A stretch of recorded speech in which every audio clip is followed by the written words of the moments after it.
Praise the Lord, जय मसीह की। परमेश्वर आपको आशीष दे। पिछली बार हमने आत्मा के फलों के बारे में सीखा था और हमने वहाँ पर कई बातें ऐसी सीखी जो हमारे जीवन को ऊंचाइयों पर लेकर जाती है और हमारे जीवन को महान बना देती है।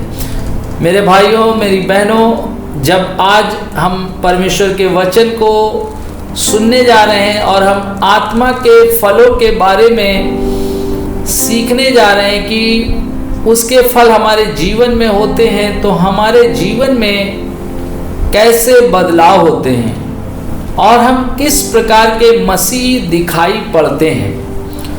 तो आज हम देखेंगे भलाई के बारे में और दया के कामों के द्वारा प्रकट की जाती है।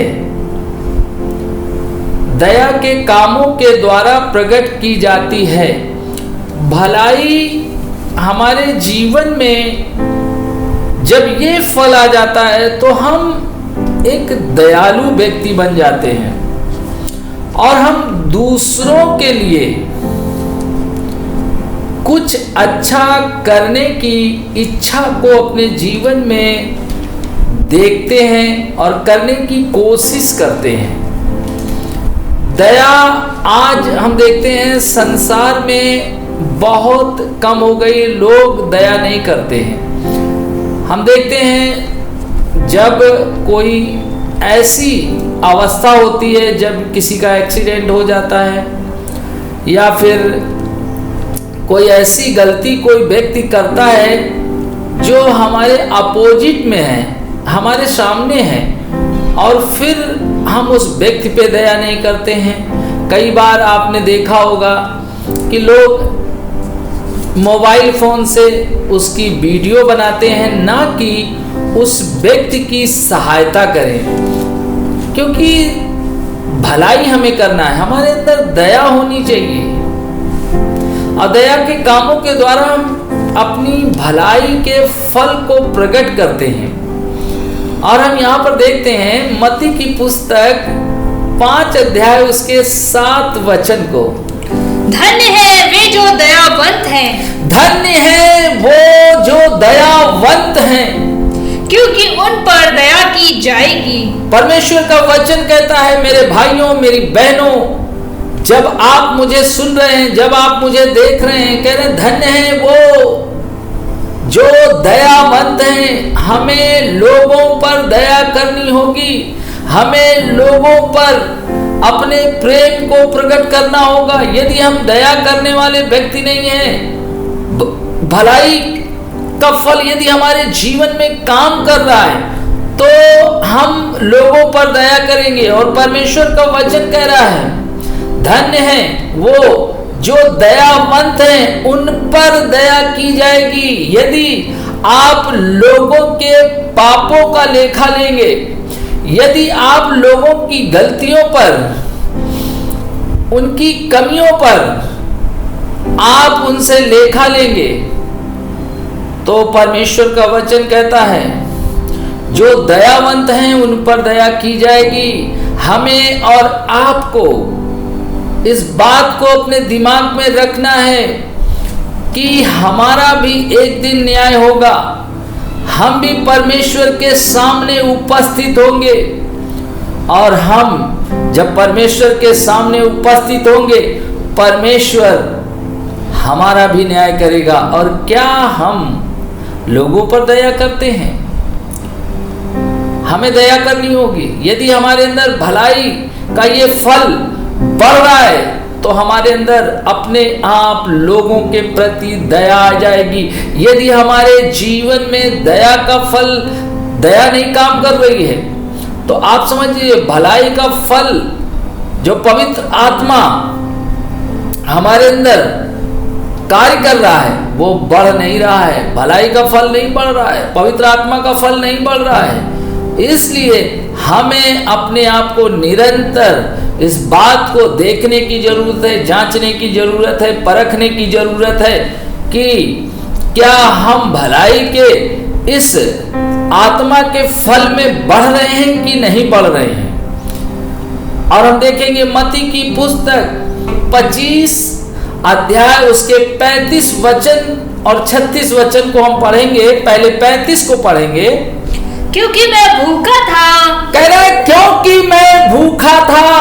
आज मैं आपसे कहना चाहता हूं, भलाई का एक फल है। आप देख रहे हैं इस समय लॉकडाउन चल रहा है, हम अपने खाने की चिंता कर रहे हैं, हम अपनी जरूरतों की चिंता में परेशान हैं, मगर परमेश्वर का वचन कह रहा है मैं भूखा था। क्या आपने इन 4 महीने के दौरान में क्या आपने किसी ऐसे व्यक्ति पे नजर डाली?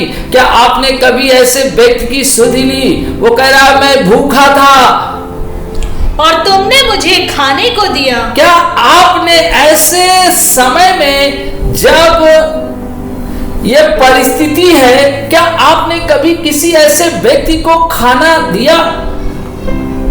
क्या आपने उसे खाना खिलाया? क्या आपने उसे खाने की वस्तुएं दी? यदि नहीं तो आप जान लें कि भलाई जो आपके जीवन में, भलाई का जो फल है पवित्र आत्मा का, वो बढ़ नहीं रहा है। वो भाइयों और बहनों, क्योंकि आपके अंदर दया नहीं है। आप उस व्यक्ति को जानते हैं जो भूखा है और आपके पास पैसा भी है, मगर आपने अपनी जरूरतों के लिए रख रखा है। आपको अपनी जरूरतों की चिंता है। मैंने आपको बताया पवित्र आत्मा का पहला फल प्रेम है, और जब आपके अंदर ये फल काम करता है तब आप अपने हितों की धुन में नहीं रहते, आप अपने हितों के लाभ में नहीं रहते, आप दूसरों के लाभ के लिए निरंतर प्रयास करते हैं। और पवित्र आत्मा का फल यदि भलाई आपके जीवन में काम कर रहा है तो आप इस बात को अपने जीवन में जरूर देखेंगे कि आप उस जरूरतमंद व्यक्ति को जरूर अपने में से जरूर देंगे।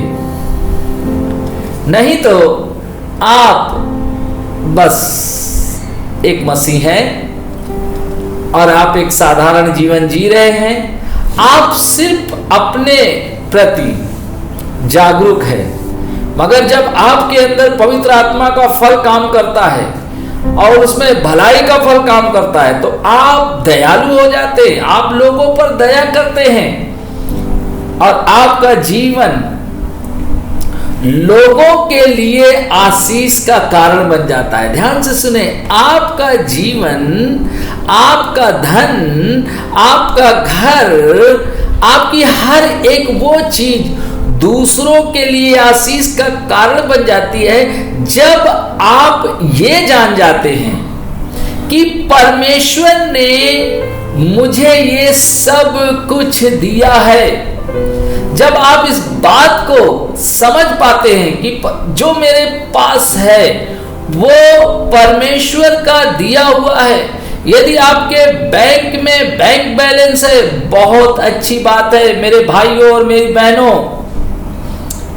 यदि आपके पास बहुत अच्छा मकान है, गाड़ी है, जितनी भी चीजें हैं बहुत अच्छी है, बहुत अच्छी बात है, परमेश्वर का धन्यवाद हो। मगर आपको ये पता होना चाहिए कि मेरे पास जो कुछ भी है मेरे परमेश्वर ने मुझे दिया है। तब आपके अंदर दया कार्य करती है और भलाई का फल, तब आप जान जाते हैं जो कुछ मेरे पास है मेरे परमेश्वर का दिया हुआ है। और मैं जब कभी ऐसे व्यक्ति को देखूंगा, निश्चय ही भूखे व्यक्ति को देखूंगा तो मैं निश्चय ही उसे खाने के लिए दूंगा, उसकी सहायता करूंगा।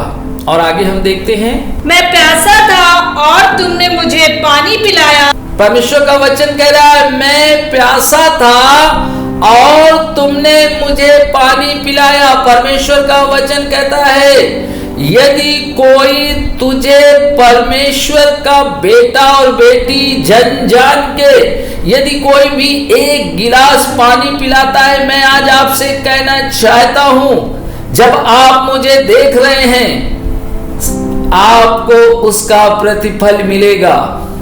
निश्चय ही परमेश्वर आपको उसका प्रतिफल देगा। और वो कह रहा है, उसका वचन कह रहा है, मैं प्यासा था और तुमने मुझे क्या किया? पानी पिलाया। मैं परदेसी था। वो कह रहा मैं परदेसी था और तुमने मुझे अपने घर में ठहराया। कह रहा मैं परदेसी था और तुमने मुझे अपने घर में ठहराया।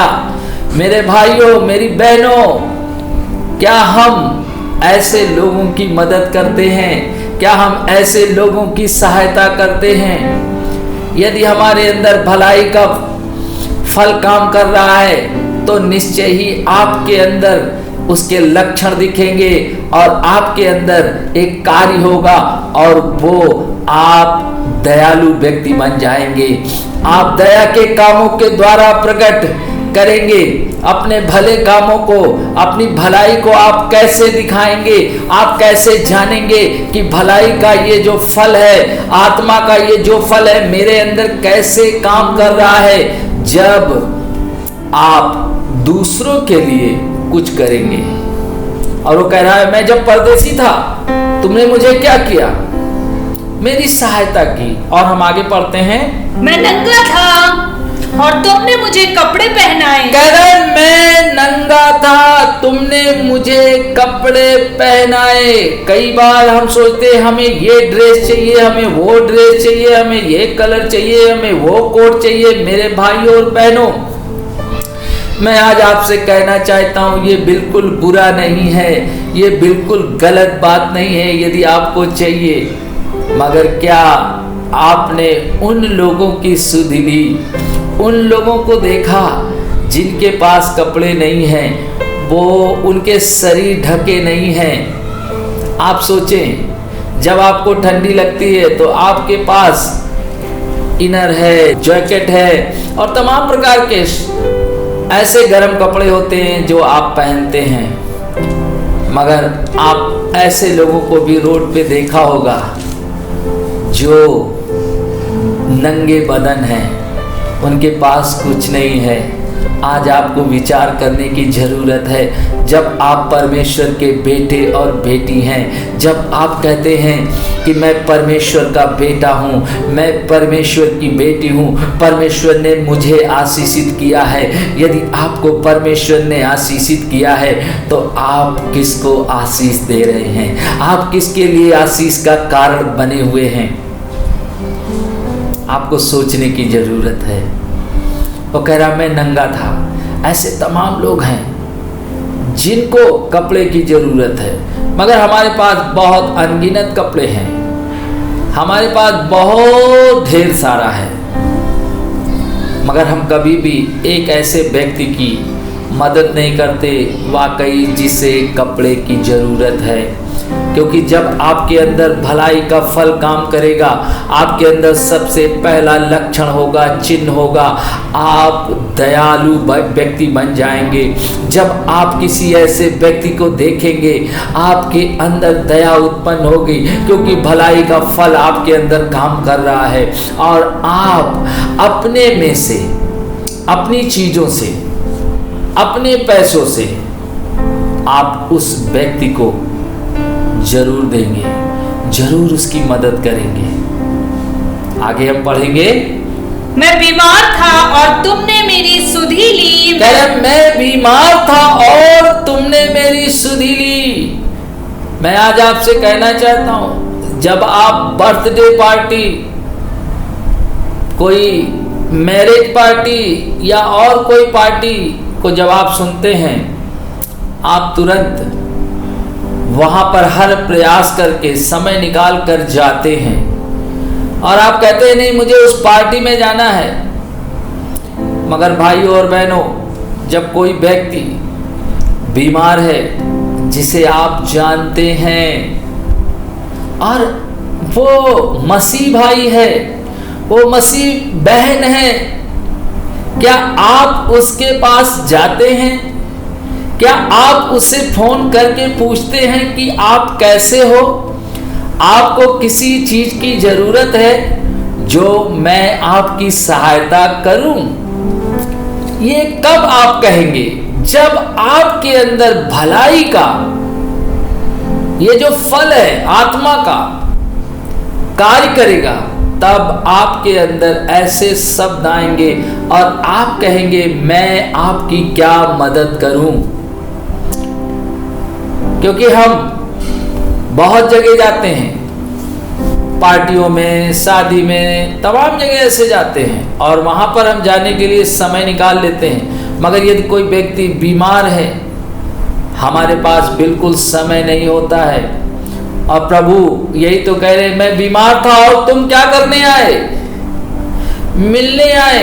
कई बार सोचते हैं अरे हटाओ यार, वो तो बहुत दूर का है। हम तो कलीसिया में उस व्यक्ति को जानते नहीं, वो भी हमको नहीं जानता। कई बार जब मैं ग्रुप में डालता हूं अपने चर्च के, जब आप मुझे सुन रहे हैं, मैं अपने चर्च के ग्रुप में जब डालता हूं तो कई लोग तो उसे फोन करते, कई लोग उसे क्या करते, देख के छोड़ देते हैं।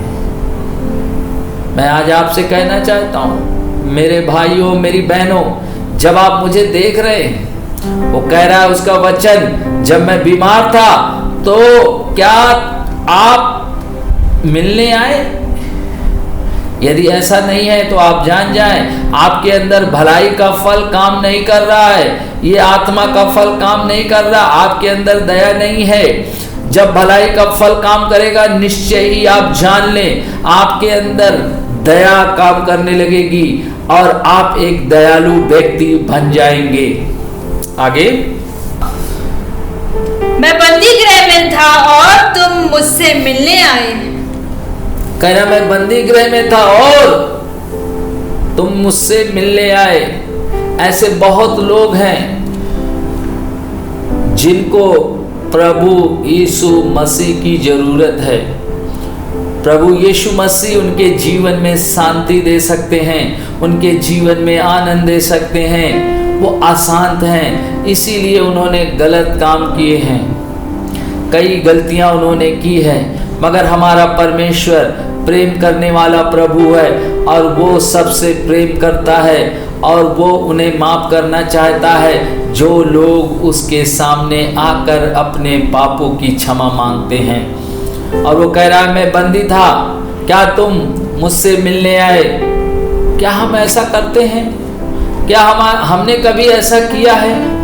यानी दया तो आपके अंदर जब दिखेगी, जब आपके अंदर पवित्र आत्मा का ये फल जो है भलाई कार्य करेगा, आप निश्चय ही दयालु हो जाएंगे। तो हम यहाँ पर देखते हैं कि प्रभु कह रहे हैं कि हमें लोगों की मदद करनी है, लोगों पर दया करनी है। ये कब होगा? जब आपके अंदर भलाई का ये फल काम करेगा, तब आप लोगों के प्रति दयालु हो जाएंगे। आपका सोचने का तरीका बदल जाएगा। आप खुद अपने तक सीमित नहीं होंगे। आप अपनी चीजों से दूसरों को देने में आनंद महसूस करेंगे। नहीं तो आपके लिए बहुत कठिन होगा और आप कभी भी अपनी किसी भी चीज को दूसरों को नहीं देंगे।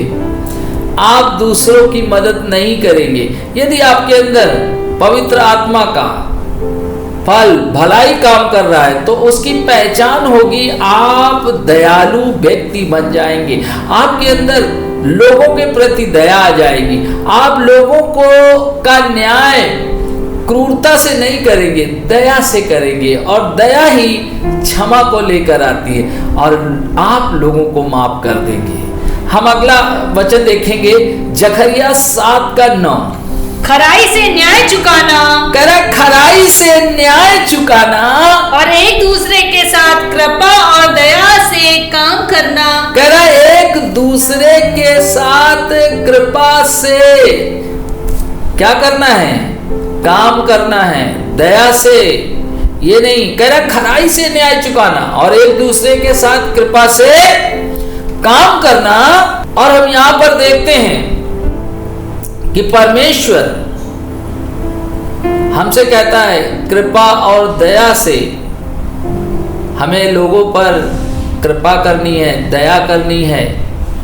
जब आपके अंदर ये भलाई का फल काम करेगा, आप दयालु हो जाएंगे, आप लोगों पर दया करेंगे। और हम देखेंगे अगला आत्मा का फल विश्वास। विश्वास, ईमानदारी विश्वास योग्यता से जुड़ी है, क्योंकि ईमानदारी ही आपके अंदर विश्वास योग्यता को उत्पन्न करती है। ईमानदारी ही विश्वास योग्यता के कार्य करने को हमें क्या करती है, प्रेरित करती है। यदि हम ईमानदार नहीं हैं तो मैं आज आपसे बताना चाहता हूं कि हम क्या करते हैं। यदि हम अपने काम पर हैं और यदि हमारा जो हमसे ऊंचे पद पर है, जो हमें देखता है, हमें काम देता है, जो हमारे कामों पर ध्यान लगाता है कि हमने कितने काम किए, आज दिन भर में कितने नहीं किए, यदि हम ईमानदार नहीं हैं तो हम काम चोरी करेंगे।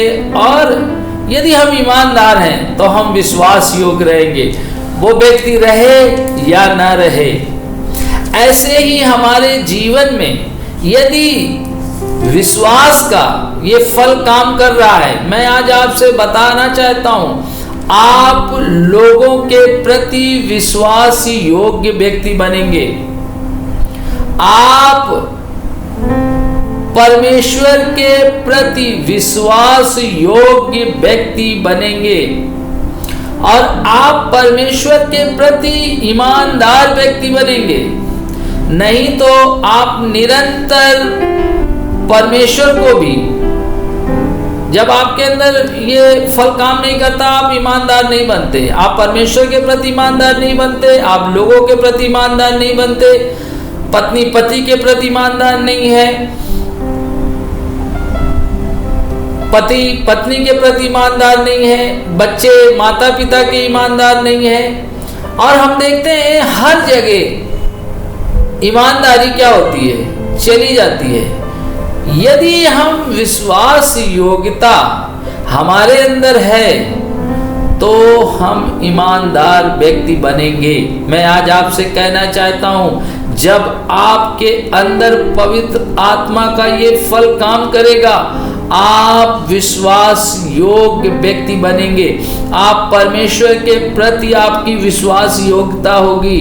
आप अपने हर एक उस व्यक्ति के साथ जिससे आपका संबंध है, आप मिलते जुलते हैं काम पे, ऑफिस में, फैक्ट्री में, आप एक विश्वास योग्य व्यक्ति बनेंगे, क्योंकि आपके अंदर ईमानदारी है। विश्वास योग्यता ईमानदारी को लेकर आती है। यदि आपके अंदर विश्वास योग्यता नहीं है, आप जान जाएं कि आपके अंदर विश्वास का फल काम नहीं कर रहा, आप परमेश्वर के प्रति भी विश्वास योग्य नहीं बनेंगे। और हम यहाँ पे देखते हैं रोमियो की पुस्तक 3:3, यदि कुछ विश्वासघाती निकले भी तो क्या हुआ?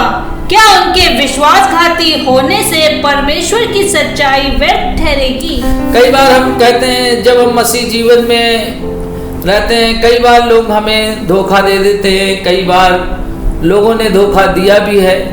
मगर यहाँ पे परमेश्वर का वचन क्या कह रहा है? यदि वो विश्वासघाती हुए तो इससे क्या है?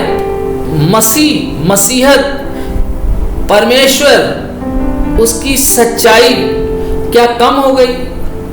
हमें क्या करना है? लोगों के प्रति विश्वास योग्य बनना है। हमें लोगों पर विश्वास करना ही होगा।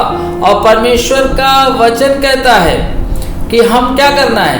लोगों पर जब विश्वास करते हैं तो हम विश्वास के कार्य भी करते हैं। हम यहाँ पे इस वचन में देखते हैं कि हम मनुष्यों पे विश्वास योग्यता को दिखाने के लिए कह रहा है। लोग हमें धोखा देते हैं, लोग हमारे साथ कुछ हानि करते, मगर हम फिर भी विश्वास योग्य हैं और आने वाले दिनों में लोगों के साथ भी विश्वास योग्य बने रहेंगे।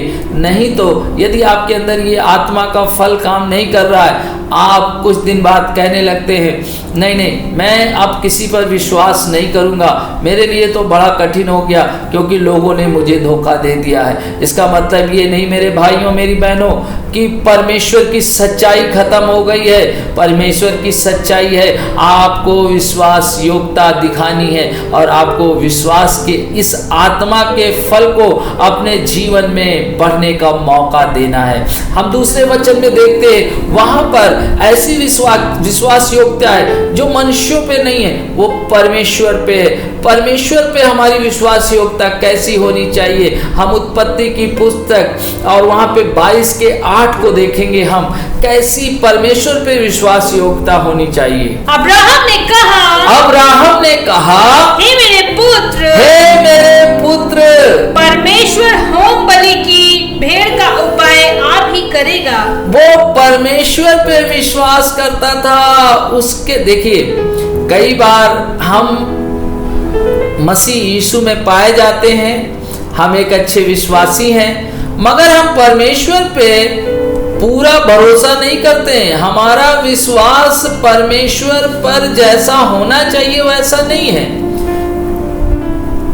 यहां पर अब्राहम क्या कह रहा है?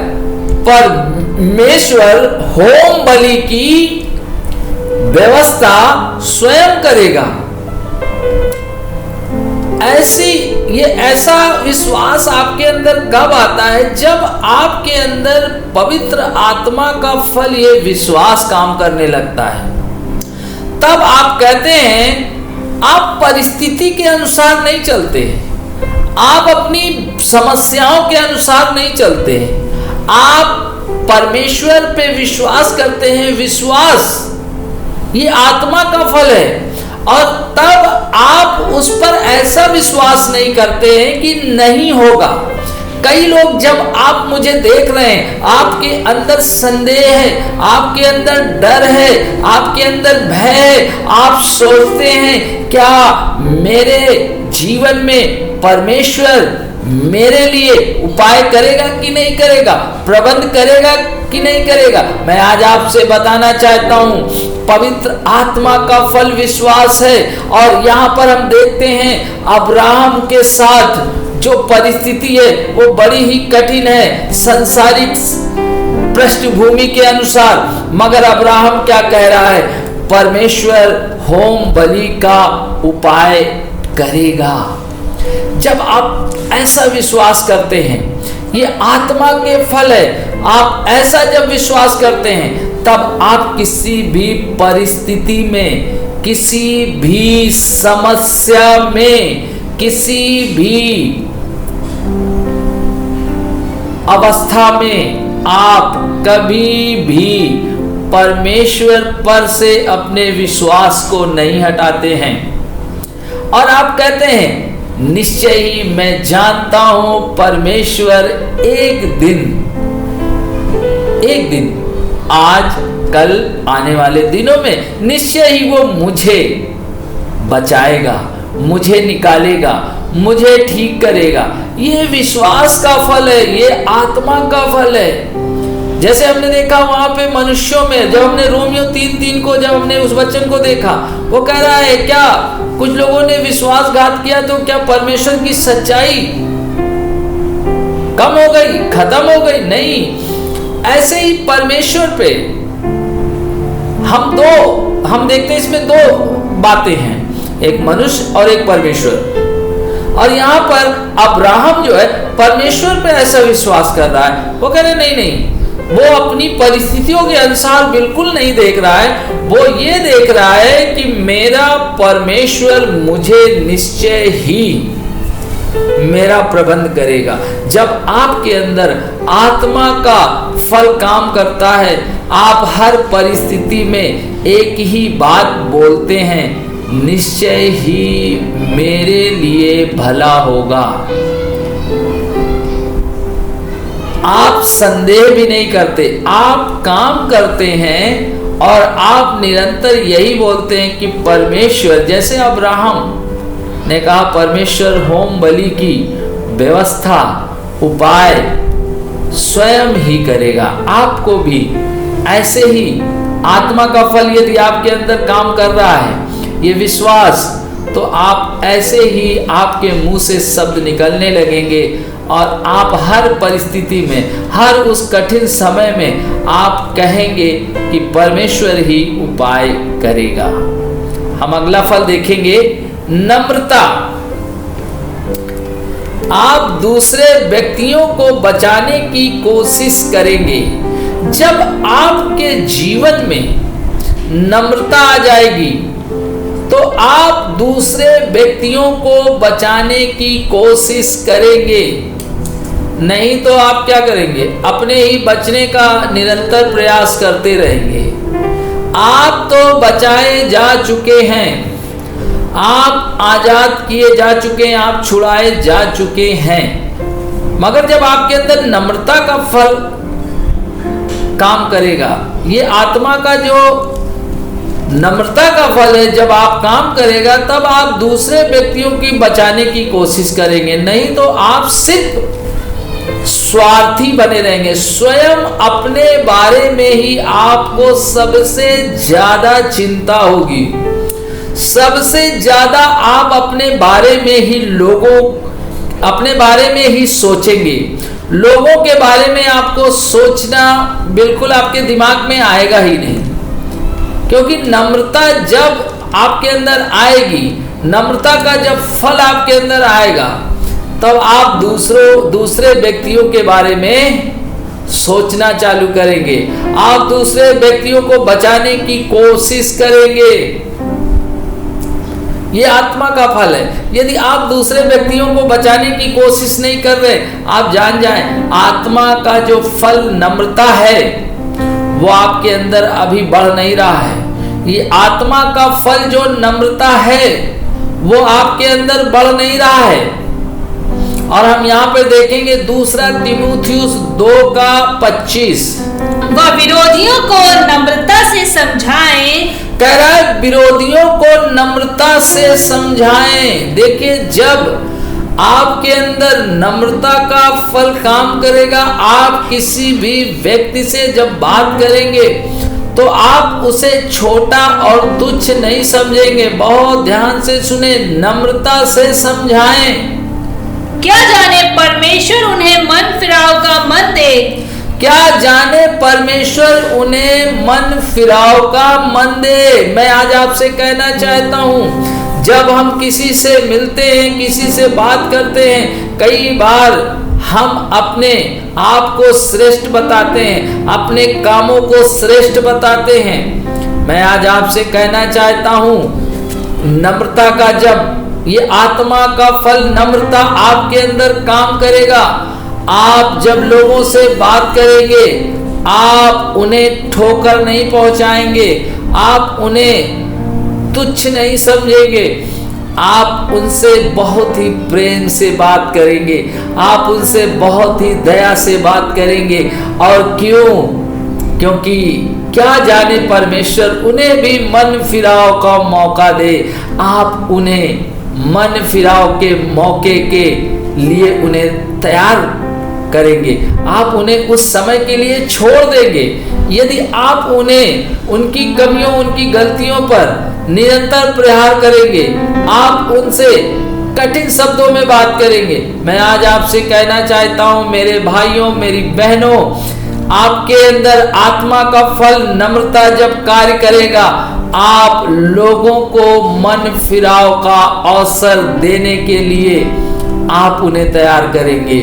आप उनसे वैसी ही बात करेंगे, आप उनसे टेढ़ी मेढ़ी बातें नहीं करेंगे, आप उन्हें छोटा नहीं बताएंगे, आप उन्हें गलत नहीं बताएंगे, आप उन्हें मन फिराव का मौका देंगे। क्योंकि आत्मा का फल नम्रता जब आपके अंदर काम करता है, वो बढ़ता है, तो आपका स्वभाव ऐसा ही हो जाता है।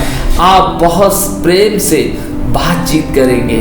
और गलातियों की पुस्तक हम अगला वचन देखेंगे 6:1 में, हे भाइयों, यदि कोई मनुष्य किसी अपराध में पकड़ा भी जाए, कह रहा है यदि कोई मनुष्य किसी अपराध में भी पकड़ा जाए तो तुम जो आत्मिक हो नम्रता के साथ ऐसे को संभालो और कहना है तुम जो आत्मिक हो नम्रता के साथ ऐसे को संभालो।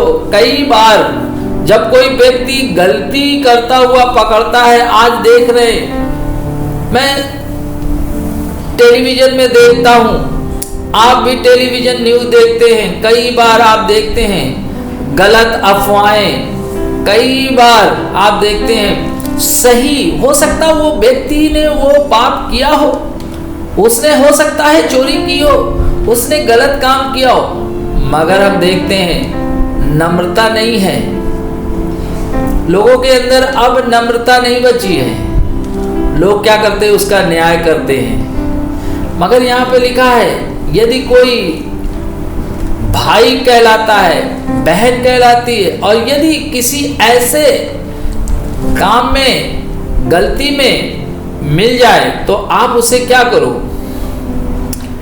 भाई समझ के, बहन समझ के उसे क्या करो, बचाओ। नम्रता यही है, हमें लोगों को क्या करना है, उद्धार के लिए, क्योंकि वो उद्धार पाए, उद्धार के लिए उन्हें अवसर देना है। यदि हमने और आपने उन्हें अवसर नहीं दिया, उन्हें मौका नहीं दिया, वो कभी भी अपने जीवन में उस छुटकारे को, उस उद्धार को प्राप्त नहीं कर पाएंगे। क्यों? क्योंकि हमारी गलती है। यदि हमारे अंदर नम्रता है तो हमें क्या करना है, हमें लोगों को बचाना है, उनको ऐसा अवसर देना है।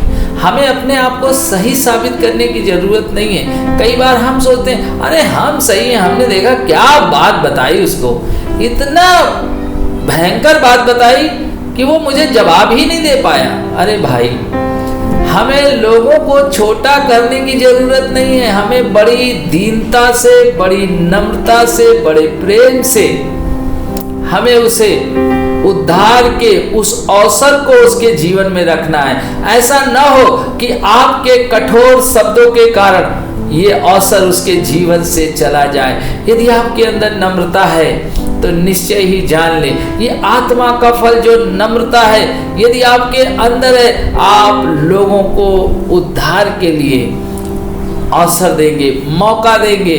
हमें क्या करना है, नम्रता से। यदि आत्मा का फल नम्रता है तो आप लोगों के जीवन में उद्धार का अवसर छोड़ेंगे। हम अगला फल देखेंगे, संयम। हमारे जीवन को ऊपर की ओर ले जाता है। संयम क्या करता है, हमारे जीवन को, ये आत्मा का अंतिम और आखिरी फल है। ये आत्मा का फल संयम, आत्मा का फल संयम हमारे जीवन को ऊपर की ओर ले जाता है। हम निरंतर ऊपर की ओर जाते हैं। यदि हमारे अंदर संयम है तो हम क्या करते हैं, ऊपर की ओर ले जाते हैं। मैंने आपको बताया था क्रोध यदि हम करते हैं तो कहाँ जाते हैं, नीचे की ओर। मगर यदि हमारे अंदर आत्मा का फल संयम कार्य कर रहा है, वो बढ़ रहा है, तो वो हमें ऊपर की ओर लेकर जाएगा। और यहाँ पर हम देखते हैं पहला कुरिन्थियों 7 अध्याय उसके 9 वचन को, परंतु यदि वे संयम ना कर सके तो विवाह करें, क्योंकि विवाह करना कामातुर रहने से भला है। देखिए यहाँ पर जो है संयम ना कर सके, क्योंकि आज ज्यादातर हम देखते हैं संयम लोगों को चला गया है। वो कहते हैं भैया अभी मेरी उम्र नहीं भई है शादी करने की। जवान बच्चे कहते हैं अरे मेरी तो अभी उम्र नहीं भई है। मम्मी पापा कहते हैं बेटा शादी कर लो, मम्मी कहती है बेटा तुम्हारी उम्र हो गई है। यहाँ पर हम वचन को कहते हैं यदि वो संयम न कर सके तो क्या कर रहे हैं, कामातुर होने से अच्छा है कि वो क्या कर लें, शादी कर लें।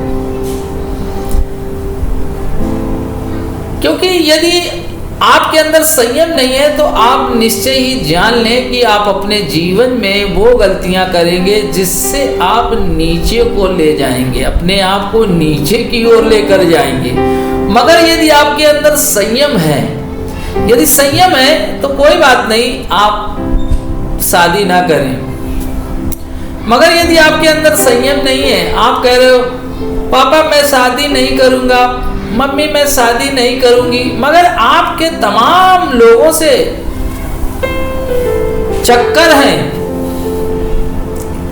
आपका बॉयफ्रेंड गर्लफ्रेंड, और आप इस बात को लेकर आप लड़कियों से घंटों घंटों बात करते हैं, आप लड़कों से घंटों घंटों बात करते हैं, करती हैं, सॉरी। आप ये सोचिए आप क्या ज्ञान बांट रहे हैं और क्या आदान प्रदान हो। कई लोग बोलते हैं पढ़ाई का डिस्कस कर रहे हैं, तो कोई आपको लड़का लड़के से डिस्कस करे, ना कि लड़की लड़के से। तो कई लोग बोलते हैं पास्टर जी आप बहुत ही पुरानी सोच के हैं। पुरानी सोच हो या नई सोच हो, पेट्रोल जब से आया ना, जैसे माचिस दिखाएंगे आग लग जाएगी। वो चाहे 2020 में माचिस की तीली दिखाते या 1965 में दिखाते, तो पेट्रोल में क्या होती, उस समय भी आग लगती और इस समय भी मेरा कहने का मतलब है, आधुनिक होने का मतलब ये नहीं है कि आप पवित्र हो गए हैं। लिखा है संयम। यदि हम संयम रखते हैं, यदि हम ये सब काम नहीं कर रहे हैं, तो निश्चय ही आप जान लें, आप 25 साल 30 साल जब तक आप शादी नहीं, पूरे जीवन ना शादी करें, कोई दिक्कत नहीं है। मगर यदि आपके अंदर संयम नहीं है, आप बार बार कहते हैं कि पापा मैं नहीं करूँगा, मम्मी ने मैं नहीं करूँगी। मैं आज जवान बच्चों से कहना चाहता हूँ, आप यदि कामातुर हो रहे हैं तो इससे अच्छा है कि आप शादी कर ले, नहीं तो आपका भविष्य ऊपर की ओर नहीं जाएगा, नीचे की ओर जाएगा। आप अपने लक्ष्य में फेल हो जाएंगे, आप अपनी योजना में फेल हो जाएंगे। आपको इस बात को ध्यान में रखना है। जो आत्मा का फल संयम है वो ऊपर लेकर जाता है, और यदि आपके अंदर संयम नहीं है इस क्षेत्र में, तो आप क्या करें, तुरंत अपने मम्मी से अपने डैडी से बोले। इसमें शर्माने की बात नहीं है, इसमें बिल्कुल लज्जा करने की बात नहीं है। आप बोले पिताजी मेरी शादी के लिए कुछ किया जाए, मम्मी से बोले मेरी मैरिज के लिए कुछ किया जाए, ताकि आप नीचे ना जाएं, आपकी जनरेशन नीचे ना जाए, आप ऊपर की ओर जाएं। मगर यदि आप अभी 10 ही साल के हैं और बोल दें कि मेरी शादी करें, तो फिर तो बहुत ही गलत है, क्योंकि एक समय सीमा है शादी की। अगला वचन हम देखते हैं, पहला तीमुथियुस 2:9। वैसे ही स्त्रियां भी संकोच और संयम के साथ सुहावने वस्त्रों से अपने आप को संवारें। बस यहीं पे लिखा है संयम के साथ।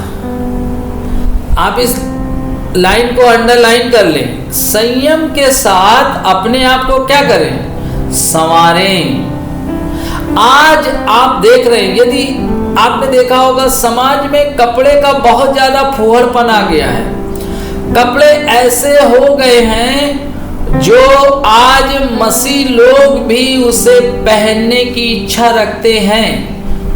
मैं आज आपसे कहना चाहता हूं मेरे भाइयों और मेरी बहनों, संयम के साथ सुहावने वस्त्र पहने। यदि आपके अंदर संयम नहीं है, आप फूहड़ वस्त्रों को पहनेंगे, गंदे वस्त्रों को पहनेंगे। यहाँ पे कह रहा है, कई लोग कहते हैं कि ये फैशन है, फैशन नहीं है। मैं आज आपसे कहना चाहता हूं आपके अंदर संयम नहीं है। संयम ना होने के कारण आप गंदे कपड़ों का चुनाव कर रहे हैं, आप गंदे कपड़े पहन रहे हैं, जिसमें ज्यादा शरीर दिखे उन कपड़ों को आप पसंद करते हैं, जिसमें ज्यादा आपको लोग सेक्सी के रूप में देखें, आप उन कपड़ों को ज्यादा पसंद करती हैं। मैं आज आपसे कहना चाहता हूं, परमेश्वर का वचन कह रहा है संयम के साथ सुहावने कपड़े पहने। बहने, जब आप इन बातों को देख रही हैं, सुन रही हैं, और परमेश्वर निश्चय में विश्वास करता हूं कि आपसे बात कर रहा है। हमें कपड़े अपनी उम्र के अनुसार पहनना है। आपके ऊपर कौन से कपड़े अच्छे लगते हैं वो कपड़े पहनने हैं। आपको वो कपड़े नहीं पहनने हैं जो आप पर अच्छे नहीं लगते हैं और आपके ऊपर बहुत ही फूहड़ लगते हैं। मैंने कई ऐसी स्त्रियों को देखा है जिनके बहुत पेट बाहर निकले हैं, मगर उन्होंने क्या कर रखा है, ऐसे टाइट टाइट कपड़े पहन रखे हैं, लोवर पहन रखा है। लोवर पहनना बुरा नहीं है, आप सलवार पहनते हैं, उन्होंने जींस पहन रखा है, एक टाइट टाइट बनियान पहन रखी है और बिल्कुल ऐसे ही चले जा रहे हैं। देखने में कोई भी सुहावनापन नहीं है। आपको ये ध्यान रखना है कि आपकी उम्र और आपकी सेहत के अनुसार आप कपड़ों का सिलेक्शन करें। संयम के साथ सुहावने कपड़े पहने, ये हमें ध्यान रखना है। आज हमारे देश में सबसे ज़्यादा विदेश का कल्चर आ रहा है और हम वहाँ के लोगों के अनुसार कम कपड़े पहनने में अपने आप को बहुत ही हाई फाई सोसाइटी समझते हैं। जितने कम कपड़े हैं उतने ही ज़्यादा अपने आप को हम सोचते हैं बहुत ही बड़े परिवार से आते हैं। मगर मैं आज आपसे कहना चाहता हूँ, यदि आप परमेश्वर की संतान हैं, परमेश्वर के बेटे और बेटी हैं, तो आपको क्या करना है, सुहावने कपड़े पहनने हैं। नहीं तो आप गंदे कपड़े पहनेंगे, लोग आपको गंदी नजर से देखेंगे, आपके ऊपर गंदे कमेंट करेंगे। आप लोगों के लिए लिखा हाय उस मनुष्य पर जो दूसरों के लिए ठोकर का कारण बनता है। आपके गंदे कपड़े दूसरों को पाप में गिराएंगे और वो तो नरक में जाएगा और आप भी नरक में चले जाएंगे। आप भी नरक में चली जाएंगे। वो आपको लगता है फैशन कर रहे, नहीं। आप यदि गंदे कपड़े पहनकर आप लोग आपको देखें, आप पर ध्यान करें और उनका मन गंदा हो जाए, मैं आज आपसे कहना चाहता हूं, हाय उस मनुष्य पर जिसके कारण ठोकर लगती है। वो तो व्यक्ति जाएगा मगर आप भी नरक में चली जाएंगी। तो संयम के साथ सुहावने वस्त्रों को पहने। मैं ऐसे बहुत से मसीह बहनों को जानता हूं जो विदेश में रहती हैं और बड़ी बड़ी सेवकाइयां करती हैं, जो कि फॉरेन का कल्चर ऐसा नहीं है कि वहाँ पे कम कपड़े पहने जाए, ज़्यादा कपड़े पहने जाए, ज़्यादा शरीर ढका हो। वहाँ का तो ऐसा कल्चर है कि जो कुछ भी पहन ले। मगर हम चाहे अमेरिका में रहें, चाहे इंडिया में रहें, चाहे मुंबई में रहें, चाहे दिल्ली में रहें, चाहे कहीं पे भी रहें, बेंगलोर, चेन्नई, ये जो मेट्रो सिटी हैं, हम यहाँ पर भी रहें, मगर हमारे कपड़े परमेश्वर की वचन के अनुसार होने चाहिए। वो सुहावने होने चाहिए, हमारा शरीर ढका होना चाहिए। कई लोग बहुत प्रकार के ऐसे कपड़े हैं जिनका मैं बहुत ज़्यादा डिटेल से नहीं बता सकता हूँ, बस इतना समझ लें आप कि इतने फुहड़ कपड़े हैं कि जिन्हें आप देखकर आपको अच्छा नहीं लगेगा। सामने देखने वाला व्यक्ति तुरंत आप पर गलत नजर लाएगा और आपको गलत ही दृष्टि से देखेगा। और यदि आप ऐसा चाहती हैं ऐसे कपड़े को पहनना, तो प्रभु आप पर दया करे। हमें क्या करना है, यदि ऐसे कपड़े पहनेंगे तो हम नीचे की ओर जाएंगे। अगला वचन हम देखते हैं तीतुस की पुस्तक 2:12। और हमें चेतावनी देता है कि हम अभक्ति और सांसारिक अभिलाषाओं से मन फेरकर इस युग में संयम और धर्म और भक्ति से जीवन बिताएं। कह रहा है सांसारिक अभिलाषा और अभक्ति से क्या करें, मन फेर कर।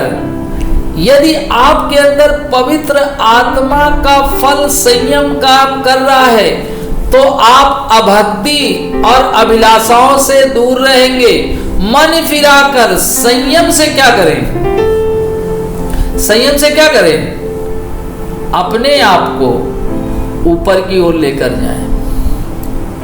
यहाँ पर हम देखते हैं अभक्ति और सांसारिक अभिलाषाओं को क्या करना है, अपने जीवन में त्याग करना है, अपने जीवन में छोड़ना है। ऐसा नहीं, आपको देखना है कि आत्मा के फल हमारे जीवन में काम कर रहे हैं कि नहीं कर रहे हैं। यदि आप अपने आप को एक मसीह कहते हैं, आप परमेश्वर के बेटे और बेटी के रूप में जाने जाते हैं, आप उसके साथ चल रहे हैं, तो आपके अंदर आत्मा के फल बढ़ रहे हैं कि नहीं बढ़ रहे हैं। तो आज हमने देखा आत्मा के फल में भलाई का, ये आत्मा का फल भलाई हमारे जीवन में कितना बढ़ रहा है। यदि बढ़ रहा है तो ये हमारे अंदर दया को हम देखेंगे, हम एक दयालु व्यक्ति बन जाएंगे, हमारे अंदर दया आ जाएगी। आत्मा का फल विश्वास यदि हमारे अंदर काम कर रहा है तो हम मनुष्यों पर भरोसा करेंगे। कई बार हमको लोग धोखा देते हैं, जब हमने रोमियो 3:3 में पढ़ा तो इससे परमेश्वर की सच्चाई नहीं घट गई है। दूसरी बात, अब्राहम ने परमेश्वर पे भरोसा किया, उसने विश्वास किया और उसने कहा परमेश्वर सब उपाय करेगा।